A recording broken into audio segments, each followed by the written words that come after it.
Hello, welcome to our second roundtable. I'm here at the Science, Industry, and Business Library branch of the New York Public Library, of course, again, and this is our second roundtable. Once again, I don't think anyone will be joining us because we're just getting started and it takes time for these things to catch on.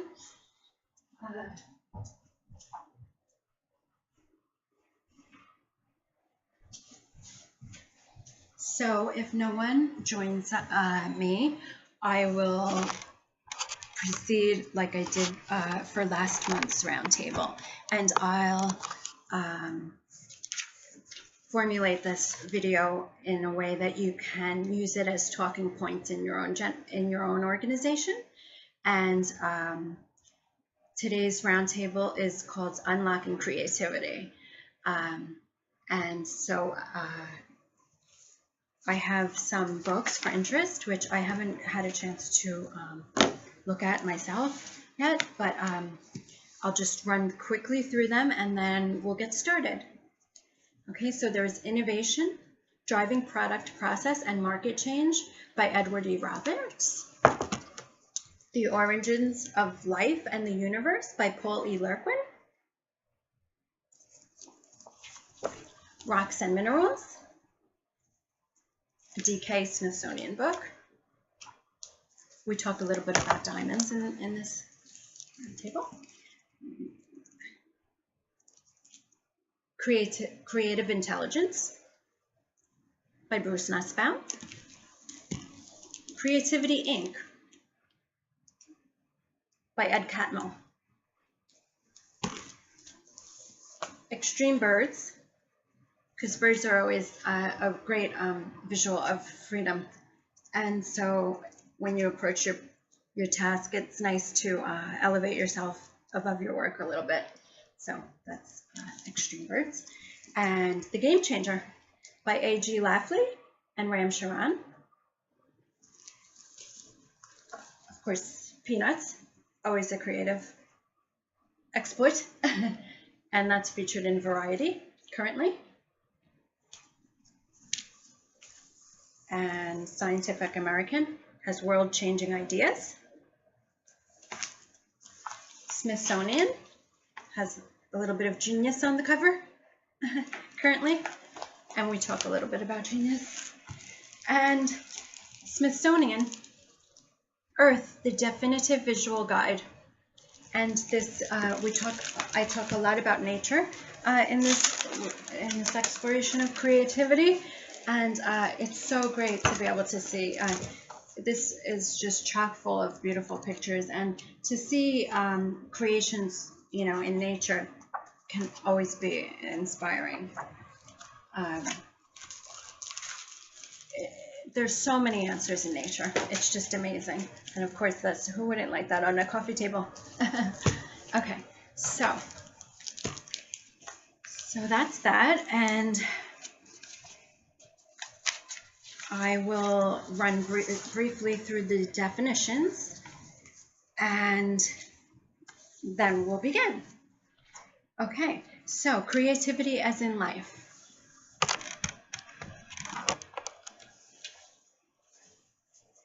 Creationism. Oh, I have my Einstein shirt on today for the occasion. It doesn't show so well, but okay. Creativity as in life. In creationism or evolution, all dependent on nature, on a perceived game changer, the casting of Adam and Eve out to a whole new world, or the nondescript Big Bang, there was a big event, simple in construct, that left open creative capacities. Creativity as in business. According to World Book, Merriam-Webster, and Wikipedia, desirable mental characteristic for problem solving, innovation, or task management. Malapplied in deception to conceal or defraud. By industry, human creativity is deemed ultimate economic resource. Business, providing of goods and services requiring of both business and economy responsibility, trusts, courage, and community. Unlocking. Freeing one up to new potentials of betterment. Okay, so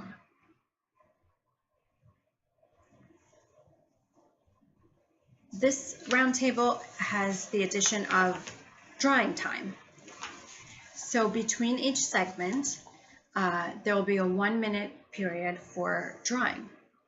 So before we start this segment, which is called How and Why Creativity is Born, first key, know your nature, participants will have a minute to complete a 1-minute individual drawing, a scene of nature. So anything, even if it's just the sunshine or whatever comes to their mind. And in the next segment, there'll be a group drawing. And then in the last segment, before the last segment, there'll be another individual drawing. Okay, so space out the minute however they like. They can take 10 minutes to think about it, 50 seconds to draw, whatever. So you'll need to provide paper and pencils.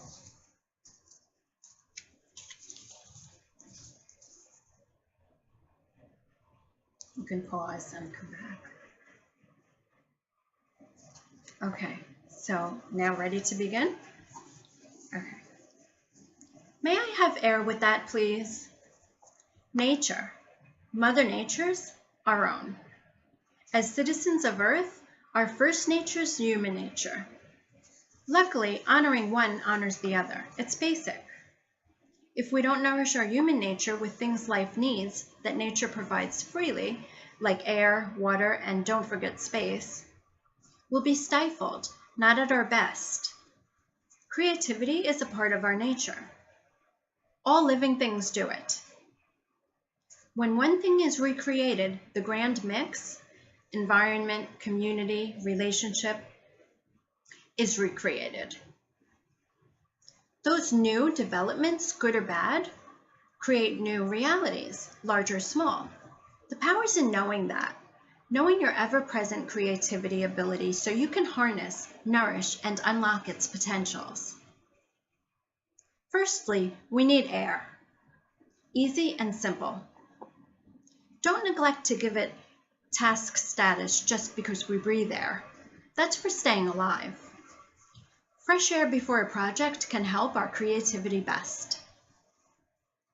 If you believe the Adam and Eve story, God was casting them out, to yonder, where he'd set life creation in motion with a speck of dust. Can you see the vastness, the emptiness that preceded life? Or the Big Bang? Imagine that dense, hottest, almost infinitum, before creating and then cooling into today's universe with dark matter uniformly across its space, highlighting for us, as Edwin Hubble discovered in 1929, that its galaxies are drifting apart as it expands. Depths of voids, searching out and claiming for themselves none other than space. Space before creation? Potentially. Like air as a blank chalkboard or the terrain of a new web page, it carries open creativity capacity. Air of our atmosphere surrounding Earth just above land and sea is also in land and sea, presumably then nourishing land and sea, with that air quality so great for creativity. It's also in us, nourishing us. A clean slate, creativity-capable mineral, if you will. We're born with it and need more with every breath. If nature provides something in such bounty, right in the environment as air, that it's our instinctual reflex to take in, we should consider it beneficial. The more the better kind of thing in times of high stress or when solving a particularly tough problem, where added nutrition or nourishment may be needed. We can't fail to recognize its clearing and refreshing aesthetics. An open landscape or wide sea. So cleansing, right? We have water coolers in the workplace, but fresh air, not so much. Do we get enough? How do we know? For example, look at diamonds. Diamonds keep it with them.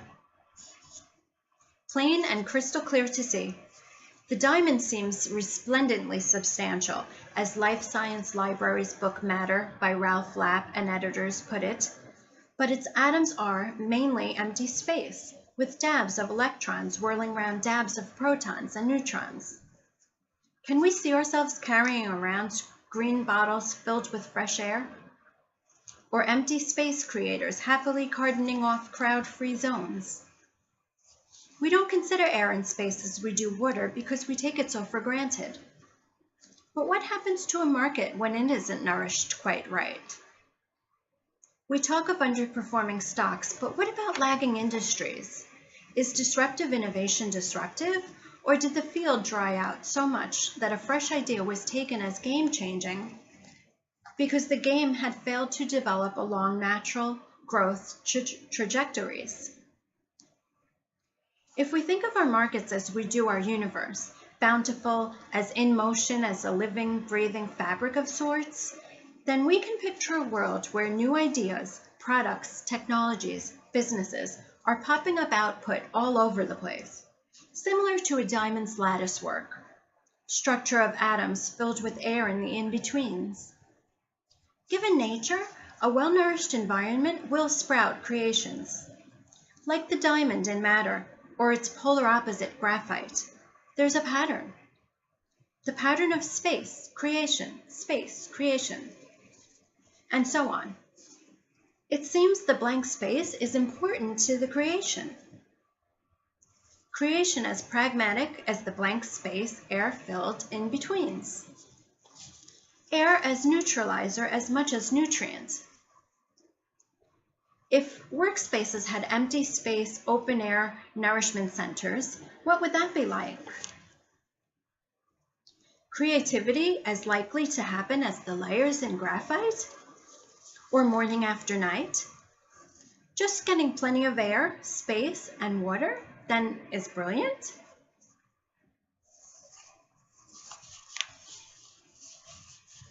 Okay, so before you break for 10 minutes discussion, there's a quote by Cicero. What is true, simple, and sincere is most congenial to man's nature.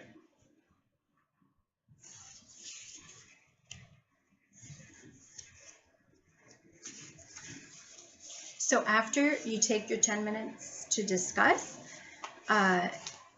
you can start the group drawing or complete the group drawing, which is for 1 minute, and it's a scene of nature. And you can take 10 minutes to discuss, delegate, and plan it. And then with the remaining time, everyone can have a turn to draw. And so even if it's just a 5-second turn to draw, it's good that they do. Okay.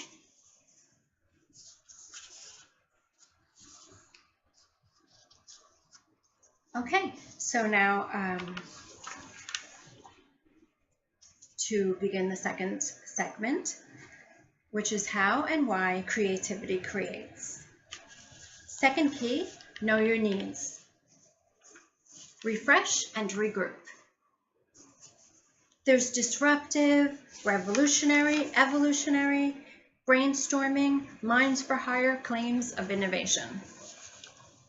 I just think rocks. Even rocks, like we already explored in how and why creativity is born, recreated themselves. Earth elements cause it, like seawater and air, which are constantly in motion, as are we. This is a very creative existence. Pace-dependent evolutionary innovation is creative too, sometimes leaving us with the greatest advances to mankind, all due to their ability to withstand tests of time, branching off all kinds of new developments well into generations that follow. In management, I've always been of the school of thought that your work should be patterned in a way that it could run itself, without you, after you're gone. There's burden in that, but also liberation. Thinking of creativity that way takes the pressure off from having to work out all the minutiae allowing your project to be closest to your natural inclinations, where your passions are born. You know what they say about doing work you love. Money follows. Well, they're wrong. It doesn't usually. But something stronger follows. Work that carries forward and that grand quality we might like to refer to as open creativity capacity, which may be the most enriching of the innovation categories, but who's classifying? Creativity doesn't need my take. Creativity is inevitable. It creates because it's inherent in our natures and in Mother Nature to do so. We're made for it, highly adaptive. Necessity can spark invention, but so can happenstance. So can abundant resources just as much as a lack of resources, or a contest or work demand, a studied subject or stumbling upon fact, interest or boredom. So many things can yield the new. As varied as life is on Earth are the reasons. What we can be sure of is creativity's happening as the world goes round. Exercising that creative energy can come from intellectual pursuits as well as physical workouts. Before getting down to whatever project you're working on, or at incremental breaks, have something you can do while simultaneously thinking about your creative goals, business challenges, etc. Walking, yoga, raking leaves, you can prepare your mental fluidity for the work ahead by thinking about it during those light activities, making any project tons easier to tackle once you get to it. If you should come to a mental block, focus on general nourishment. Get plenty of exercise. And remember, air, space, water. Repeat. With all the necessities in between, of course. Also change perspective. Step back from your work for a different take. Simply stand at your desk to see your work from above, rather than sitting there working at it. Take a formal cleansing tour. Getting yourself together with your work. It's powerful time well spent. Think meditation concepts of shedding old energy and welcoming new energy. It's itself refreshing. And remember water. It's the stuff that nourishes civilizations, vital to development and survival. Don't underestimate the power of hydration to your health for a best functioning brain. With 70% of our makeup being water itself at birth, dropping to 60% for men and lower for women by the time we're adults, the trajectory alone signals loss. We need to refresh and replenish often. Certainly with every meal, but especially when stressing for that creative quotient. Meals are another way to power up refreshment. Foods that carry lots of water may hydrate us twice as effectively as water, according to a study by researchers at Aberdeen Medical School, accounting for the fact they're packed with minerals and nutrients. The top 5 fruits are watermelon, strawberries, grapefruit, cantaloupe, and peaches at more than 90% water, and pineapple, cranberries, oranges, and raspberries aren't far behind at 87%. Top 5 vegetables are cucumber, lettuce, zucchini, radish, and celery, with tomatoes, green cabbage, cauliflower, eggplant, red cabbage, peppers, and spinach all in the 90s percentiles, with broccoli still good at 91%. Don't underestimate a balanced diet either. Carbs are important as are proteins. Proteins release twice as much energy as carbohydrates, but remember carbs as supportive.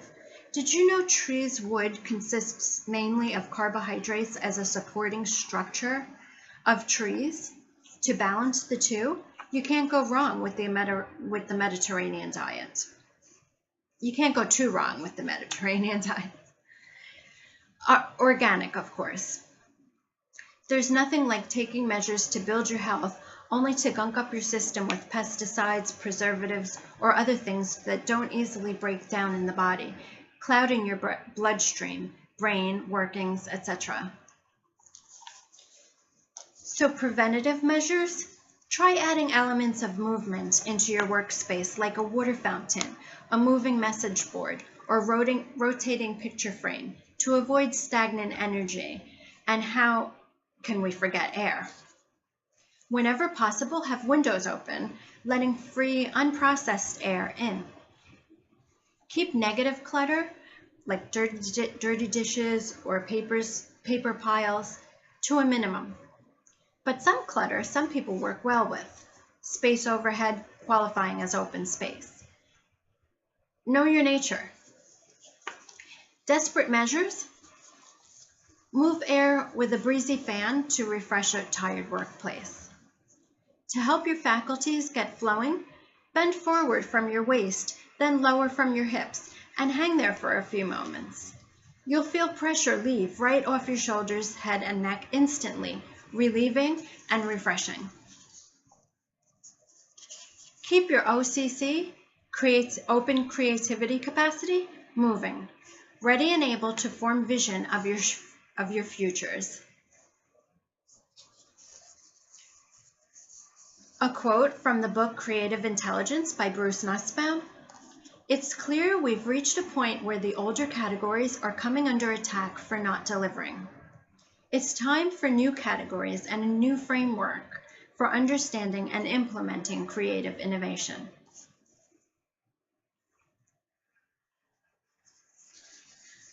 Okay, so now you can take your 10-minute discussions and pause.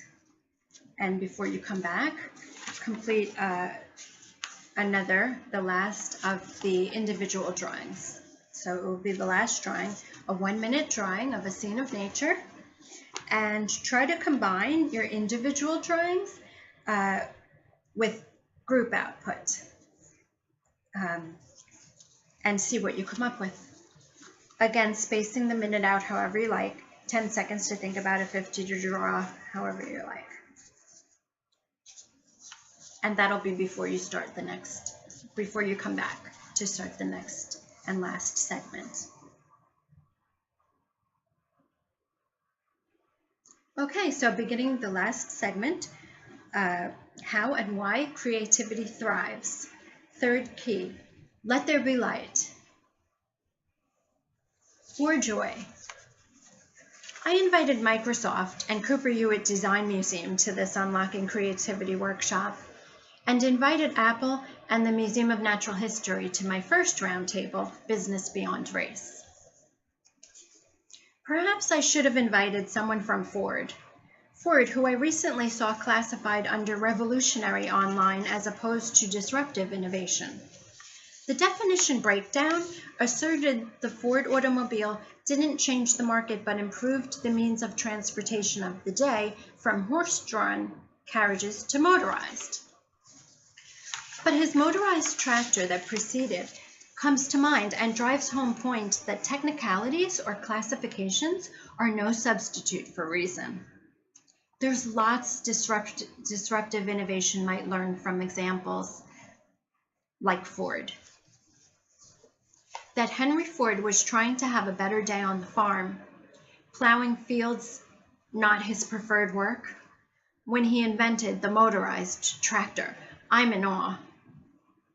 Game changer? Of course.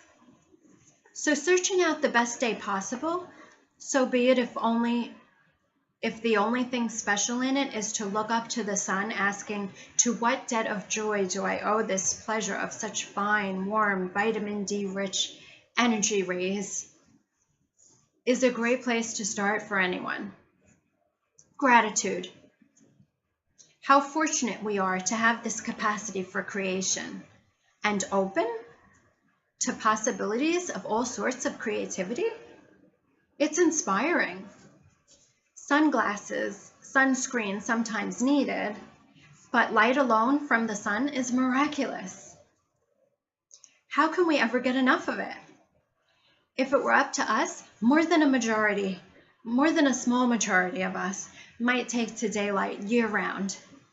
Thankfully, peaceably, there's daylight's polar opposite, night. Right about now, Thomas Edison's like, For those whom many things are given, much is required. So sunlight, air, water, space, CQ. CQ, a term Bruce Nussbaum, professor of innovation and design at Parsons, together with others, came up with, which he talks about in his book, Creative Intelligence. Sometimes creativity comes down to packaging and branding. To really get down to it, know your nature or that of your task and nourish it. Also know what polarizes you or your task. Diamonds have air. Carbon, their chemical equivalent, had air too, only they had air pressured out. Sure, pencils are useful, but we want to use them, not feel like them. Pressure, stress, depletes. So there are givens, but it would be useful to get to know your specific personal poles or your businesses, so you can use them to nourish yourself and your company as samely as we use air, space, and water for nourishment. In your nature to like a certain color, have a book of it on your coffee table or by your desk. Creativity, as natural a part of our nature as is working, and being nourished, making us more fit for work, we can surmise creativity is just as easily nourished by things like good eating, healthy lifestyle, regular exercise, and things that nourish our intellect. Structuring fresh air time into our schedules can benefit us and remind us to ask ourselves what else in our makeup, as certain as chemical structure, maybe even a part of our chemical structure, as DNA plasticity now demonstrates, needs to be nourished. Love of drawing or natural inkling to baseball or dancing. It's not necessary to apply our lives to one of these in order to live creatively. Just nourishing parts of your nature natural to you nourishes your creativity. Likewise, not nourishing your nature may thwart your creativity. Perhaps taking team leaders to a game or the ballet, etc., becomes a potential packed activity, seeing your organization to its next level, boosting creativity as a byproduct. If you're designing for the masses, we've all got lots in common that you can look at. All living things do. Most plants and animals consist of many kinds of cells, each having special functions which then combine. We can look at nature in deciding individual project versus team project. We shouldn't shy away from working in groups, even when the work calls for creative work. The phenomenon of lost creativity seen in architecture, when they formed team collaborations left and right only to inadvertently minimize their creative work as a whole, is a real and valid concern. I myself have loft house over my creativity, always arriving to my ideas on my own. But longing to work in an environment with other equally creative, innovation-minded people, I won't underestimate its value. How can I? Look at the tech industry, making teamwork look absolutely the ticket. In the company of countless examples from nature that show the brilliance of brilliance in numbers. Starry skies weren't just mesmerizing for Van Gogh. We're all bettered. So just know your nature, your own North Star. In a group, it's all the more important. To bring your A game, you have to bring your own game. You've got to well know, nourish, and exercise your nature. Know what complements you or your business. Learning from nature where you may and provide it. Water molecules hold together because opposite charges attract. We're not emulating water, but the fluidity, clarity, freshness can't be beat for examples of characteristics of which any company should strive. You don't need to tell that to a firm that's got same looking, same sounding employees struggling for today's relevancies. Talking about water's structure, there's even vacancies, space in water molecules, which all have room for electrons and fill their empty spaces by sharing electrons. Humans, we can learn. Okay, so you might want to check in with your group and see if everyone is okay with continuing for another 2 minutes and then going on to the 10-minute discussion. Okay? If not, you can pause and go right to your 10-minute discussion. If everyone is fine with it, then I'll carry on and for the next 2 or 3 minutes. Space, check. Air, check. Next up, sights. What can you see as far as the eye can take you? Evidently, Beethoven had a great view of the mountains from his hometown of Bonn, Germany, the city where he was born. The Sugar Hill Gang, none actually from Harlem's Sugar Hill, which happens to be up on a bluff overlooking east into Harlem, were all from Englewood, New Jersey, from where the Manhattan skyline can be seen. My guess, by looking at a map and having worked on that side of the harbor and bottom of the Hudson River 1 year. Both of these musical masterminds created entirely new markets for entirely new segments. Beethoven gave music independence, as written in World Book Encyclopedia article by Paul Seiko Shahara. Before Beethoven wrote some of the world's greatest music, music was used only for religious services, teaching, and entertainment at social functions. The Sugar Hill Gang brought the first hip-hop song to the American top 40s, who, along with their producer Sylvia Robinson, coincidentally also from Englewood, packaged up what had been solely in clubs, and they branded it by that hit rapper's delight, which even had some rock and roll roots. We were sweating, the bassist said of recording that revolutionary song, who was paid to play for 15 minutes straight with no mistakes. He said Sylvia put it to him like this: I've got these kids who are going to talk real fast over it. That's the best way I can describe it. How do we see it? Nourish it, get it done. Start with your nature. Nature of your product, company, industry, and knowing your nature, know your work. Beethoven wasn't like, how can I package this so it's revolutionary? But he actually set a fashion of romanticism, even helping found that period, where he influenced people to invent or discover stories that would explain meaning of his instrumental works. He accomplished it just by attaching descriptive titles to some of his works as a thing, such as labeling pastoral over the top, something never done before. The presence of vision, genius. Works of genius are often painstaking, like Beethoven's sketchbooks attest, but everyone's got their own open creativity capacity. Start small, one step at a time, just nourishing your nature, appreciating the view. Focus on creating development and improvement, and you will.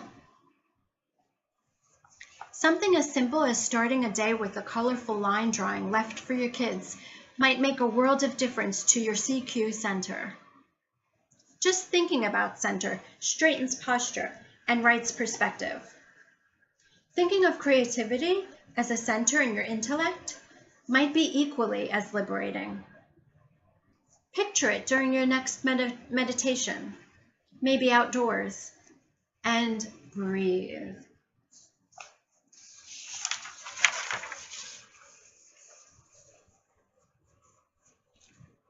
Okay, so that ends the Roundtable series. I hope that you've had great discussions.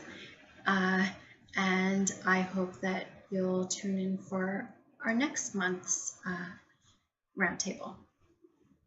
Take care and enjoy, and good luck.